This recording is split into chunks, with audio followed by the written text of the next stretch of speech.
So this video is going to cover creating quotes in Stoneapp using the non-drawing method, or what we call the quick quote. The most common way to create a quote is click on Quote module and then click the Quotes menu and then Create Quote, the button on the top right. Next, you'll complete the popover screen.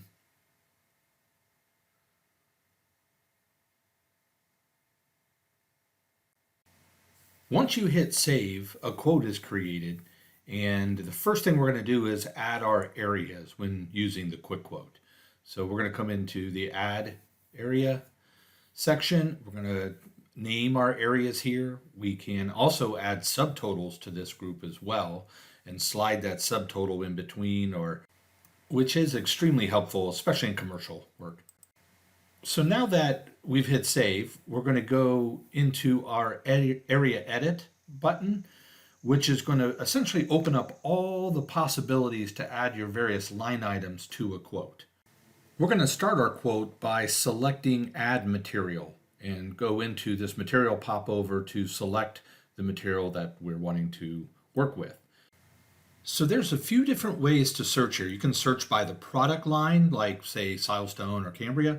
You can search by a price group that would have been created in settings, or in this case, we're going to search by the material color absolute black. And what this popover reveals is that we have a product that is absolute black 3cm polished, another absolute black 2cm polished, as well as an absolute black 3cm leather, so from which we can choose.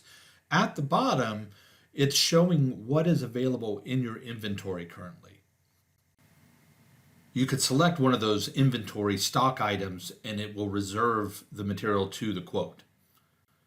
Another scenario you might encounter is that you don't see the material or the product that you need. Maybe this is a unique color. And if that's the case, then you could still basically type in the color. You're going to see a no match indicator telling that you're not selecting from your product list. And then there's a notes field behind this popover window where you can specify to your purchasing person exactly where you're sourcing the information, the lot number, the slab size, the material color, anything that's going to help them purchase it to align with the pricing that you're providing on this quote. In this case, we're going to select the Black Absolute 3cm polished material. In this case, the Black Absolute carried in with it from the price book a cost, a margin, and a price. Now, understand that you can price this material by square foot. You can even add a waste factor if you do that. Or you can price it by slab. And if you price it by slab, you can assign the waste at cost. An important tip is when you're pricing by slab, that you actually add the slab sizes. So that way the material, the system knows how big the material is and therefore how much cost to apply to that slab size. And the waste at cost, imagine if you had 60 square feet of material and 40 square feet of actually finished goods that are going to be installed in the house. And that 40 gets charged at the with the margin on top of the cost, right? It's for the price. And the remaining 20 that is considered waste on this project would only be charged at the cost, in this case, the $18. That's what that waste at cost button does. I used to spend a lot of time calculating that out on a spreadsheet, and this system does it for us automatically. If you know you need more than one slab, you can actually copy that slab, or even easier, you can go over and actually use the quantity field to indicate how many slabs are needed. So in this case, we're going to say we need actually 2 slabs that are 117 by 76. And notice also that from the price book, the fabrication cost and margin and price are already established here. You can actually change that as needed to adjust the price. So now we're going to hit save, and it allows us to select the material in our area. And then now we're going to build out each of the parts. If you do this, the nice thing is if you end up moving those parts into different phases as the project is getting completed, and for some reason it needs to get completed at different times, then it allows you that flexibility. If you just put a square footage in, which you can do in one part, then it just doesn't give you that flexibility later. You can also have preset names for parts like, kitchen perimeter or L shape or U shape from a drop down that's controlled in settings, or you can simply type that this is the island if you so choose to name the parts. It does come in handy later when you're trying to manage the project. Now, I recognize at first glance this screen seems overwhelming, but I just want you to picture that this is a spreadsheet. This is doing the same thing that you would do in Excel, only in Stoneapp. All those parts are then carried into the project, and all the dashboards and calculations and how much square feet's going through production and all those other factors are going to carry in, as well as the cost and the margin and the price to give you insight into the project and the profitability before you ever print it and or send it to a customer for signature. So it's doing a whole lot, but just picture these as line items, just like you would on a spreadsheet. You have your horizontal line items, and then you have your columns that are breaking out the material cost, margin, and price, which you'll see here in a minute. So the system also lets you select your backsplash, and you can even price that backsplash at a different amount than you do, say, your countertops. In this case, we're going to pretend here for a minute that we have a couple pieces of splash. Then we realize in this case we're not actually going to use splash in the kitchen.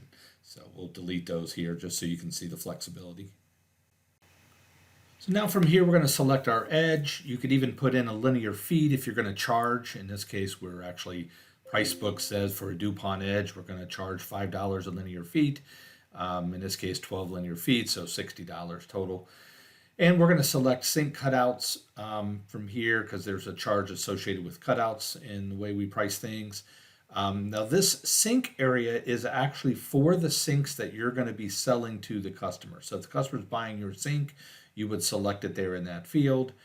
And in this case, we're going to go with a Kohler 3022. And if there's an appliance, you could specify that here. I actually have a tip for us on this, which I'll show you here shortly, about adding some of those types of details under customer responsibilities, customer items right here. So if we add those customer items and we set this up appropriately, then you can use this as a checklist for your sales team. And it really eliminates the ambiguity between you and your customer over assumed responsibilities here. So this really specifies those. Things like plumbing, reconnection of the appliances, who's actually supplying the sink. All those details can be specified here, which will carry onto the printed version or the version that you email to the customer, as well as into the project so that your templater can see as well as your installer. I also like using these customer responsibilities or customer items because it makes it clearer for the purchasing person as to which items that they'll be purchasing for the project that your company would be supplying. It just adds that clarification. There's also a cost mode button at the top, depending on your permission level, that would give you the visibility onto the actual cost, margin, and price. In some organizations, they choose to control that on the back end. In other organizations, they want to show that information to the salesperson so that they can make the educated decisions and build the quote out appropriately. So it just depends on how your organization handles those. But in this case, we have the cost mode on where you could actually see the cost and you can confirm those costs at the time that you're building the quote to make sure that you're providing enough margin to make the job profitable. I'm going to jump up to an important item here that is this line items button. This line item button gives you the flexibility to add as many line items as you need. You can add additional sink line items or cutout line items or basically any of the line items you see on here. So even things like labor items, if you have an extra crew or if you have mileage, you can add additional labor items to account for that. Same thing with add-ons, chip minimizers, and other types of charges you may want to include as well. So it gives you a lot of flexibility here to just keep adding the various line items needed for your individual circumstance. Now notice on here, I'm actually controlling the cost, margin, and price on here and adjusting that as we go, but you could actually set that up in price books and it would default to where you need it to be. Okay, so we have our line items in, I've looked it over, feel like it's solid at this point for a quote. One thing I do want to point out is this T, O, and P area up here. The T is for tax, the O is for optional, which that functionality's changed, it's really obsolete. And the P is for print. If you don't want to print something, you can uncheck that line item and it won't actually print out on the customer's paperwork. So in this section, you can see the overview of the amount of money you would expect to make. So you can see that, for instance, that the material cost is $2,223. This will stay the same because we're pricing by slab. This material cost will stay the same even when we add in the new item for the master bath and the line items associated with that. Okay, so next we're quickly going to go in and add our master bath line item details.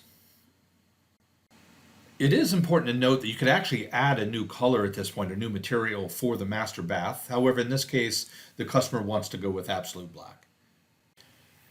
Now I'm using the drop-down boxes here to make my selection.